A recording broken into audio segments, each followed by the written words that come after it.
Remember last August when we thought this school year was just going to be great? The past 2 years were so hard, but COVID is over. All that political strife seems to be muted for now. Let's just dive into the school year as we return to normal and have the best year ever. Do you remember that?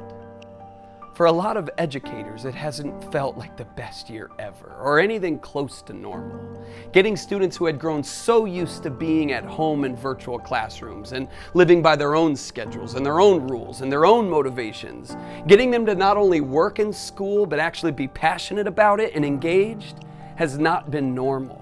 Shutting out all the external noises, the clueless politicians, that guy from high school on Facebook, the people who have no idea what it means to be an educator but are trying to tell you how to teach and lead students.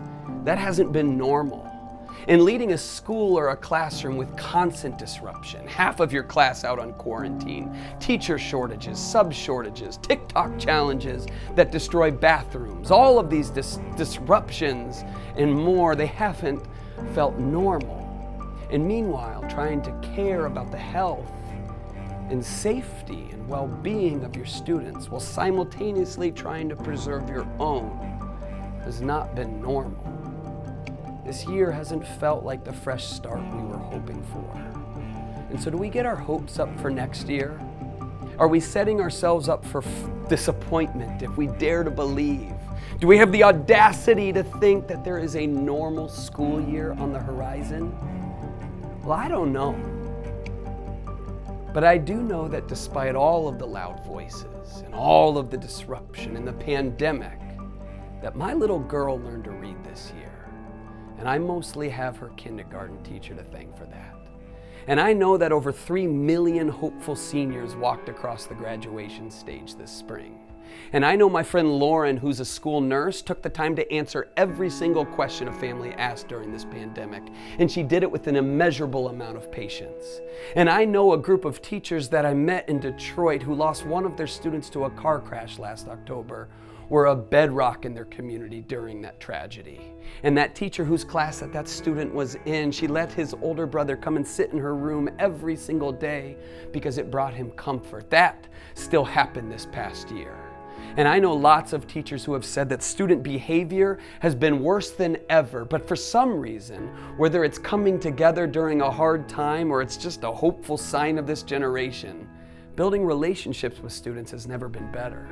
I know my son wants to be an author when he grows up because his teacher this year told him that he already is one. And I know that all this talk about learning loss is real, but I also know that without a doubt, how much worse it would have been if there weren't millions of teachers committed to adapting to these times and circumstances and still finding ways to educate.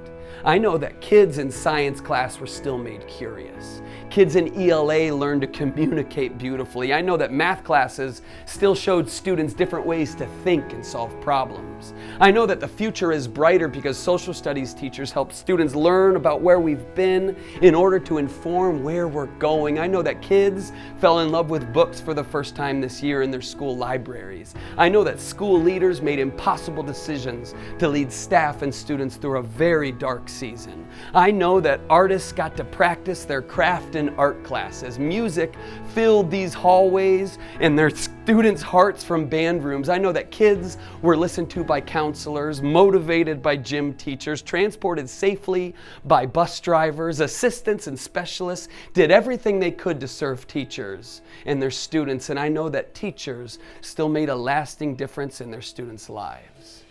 I mean, none of this is meant to slap a silver lining on anything. It's been hard, but it hasn't been without fruit. And so as we move towards another year that I'm sure will have its own challenges, hopefully easier ones, just know that the work of an educator is never in vain. In the tough times and the peaceful ones, growth, success, progress, breakthroughs, magic, it still happens.